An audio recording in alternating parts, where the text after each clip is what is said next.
कि कालिदास जो थे उन्होंने एक बार ऐसे ही बताया कि विद्वत मंडली में जब गंभीर काम करते करते थोड़ा सा बोर हो जाते थे लोग तो किसी मूर्ख को बुला लिया जाता था और उसे ये कि आप बड़े विद्वान और अब आपका तो बड़ा आनंद आता था। ये ताली खुद बजवा लेते। तो और नाच के स्वांग करके दिखाता था। कालिदास की तरह इतना जरूर समझता हूँ कि मुझे किस उद्देश्य से बुलाया गया है। बहरहाल और उस उद्देश्य का एक बड़ा हिस्सा बड़े भाई ने पूरा ही कर दिया है, लगभग पूरा ही कर दिया है। मैं एक छोटी बात करूँगा। मैं ना छोटा हूँ तो छोटी बात ही मेरे मुंह से अच्छी लगती है, छोटे हूँ बड़ी बात तो मैं करता भी कम हूँ। जो प्रस्ताव आया वो ये आया कि विज्ञान और साहित्य के मध्य संबंध। देखो विज्ञान आप लोग जानते हो, साहित्य भैया ने समझा दिया, मैं संबंध पे बात करना। वाह क्या बात है, क्या बात है। अब जरा इसको जमीन से देखते हैं कि ये संबंध होता है, मेरा और इनके बीच में संबंध। अब देखें अगर तो हो क्या रहा है। हम दोनों भाई एक बैंक में मान लीजिए पहली दफा मिले और इनको इस कलम की ज़रूरत थी और कलम मेरे पास थी। इन्होंने मुझसे कहा कि सर ये पेन देंगे आप मुझे। मैंने इनको ये पेन दी, इन्होंने ये पेन ली और अपना काम किया। काम करने के बाद इन्होंने कहा धन्यवाद सर, क्या शुभ नाम है आपका? मैंने कहा जी मेरा नाम आलोक है और सर ने अपना नाम बताया। यहाँ देखिए हम दोनों की ज़रूरत थी, इस ज़रूरत के कारण हम में आदान प्रदान हुआ, ये संबंध नहीं है। लेकिन जब अगली बार बैंक में हम दोनों फिर मिले और इन्होंने कहा अरे आलोक भाई क्या हाल है? क्या बात है। और मैंने कहा अरे यार बहुत बढ़िया, गजब मिल गए, कितने दिन हो गए मिले हुए। ये संबंध।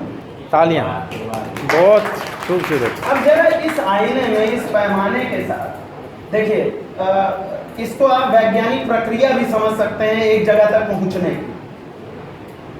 मुझको ये समझ में आता है कि जब से मैं विज्ञान जानने लगा तब से मुझे ये समझ में आया कि जो आधारभूत चीज़ें मौजूद हैं प्रकृति में, जब उनके साथ जुड़कर आप कुछ बनाने की तरफ बढ़ते हैं तो वह वैज्ञानिक प्रक्रिया होती है, और जब बना लेते हैं तो वह वैज्ञानिक सिद्धांत या वैज्ञानिक उपलब्धि होती है।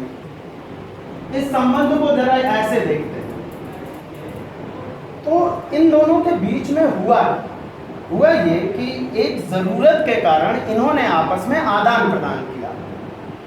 प्रकृति से हमें जरूरत है, प्रकृति एक चीज है, हम एक चीज हैं। प्रकृति से जरूरत है, प्रकृति से कोई चीज हमने ली, लेने के बाद इस्तेमाल की, इस्तेमाल करने के बाद कुछ नया बना, हम कृतज्ञ हुए। उस कृतज्ञतावश इस प्रकृति के साथ हमारा एक संबंध कायम हुआ और फिर हमारी कामना हुई कि यह बनी रहे और उसकी ये कामना हुई कि यह भी बना रहे। वो है ना कि गुजरो जो एक सेकंड में बताता हूँ। तो दुआ मांगते चलो, गुजरो जो बाग से तो दुआ मांगते चलो, गुजरो जो बाग से तो दुआ मांगते चलो, वह शाख सलामत रहे जिस पर खिले हो फूल। क्या बात है। तो संबंध ये संबंध व कृतज्ञता है।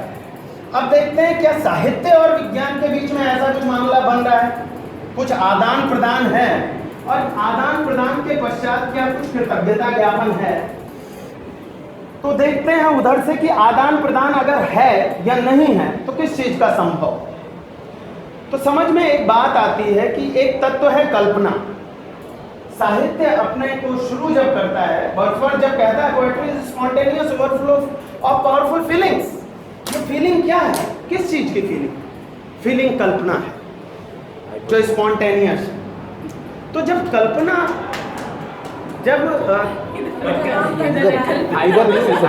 कल्पना जी ये केंद्रित है, मैं क्षमा चाहता हूँ। तो जब कल्पना को लेकर साहित्य कुछ प्रक्रियाएं, कुछ एक्टिविटीज करती है, वो भी एक्टिविटी करती है, तो वह मनुष्य के हित में बहुत कुछ सृजित करने की तरफ बढ़ती है। वही जब उत्पाद के रूप में या सिद्धांत के रूप में आता है तो आप उसे विज्ञान कहते हैं, और वही जब सीधे सीधे मनुष्य को तत्व के रूप में लेकर जीवन की चर्चा करता है, मनुष्य के व्यवहारों की चर्चा करता है, तो हम सब मिलकर उसको साहित्य कहते हैं। अंतर कुछ नहीं, एक ही बात को आप विज्ञान कहते हैं, साहित्य। क्या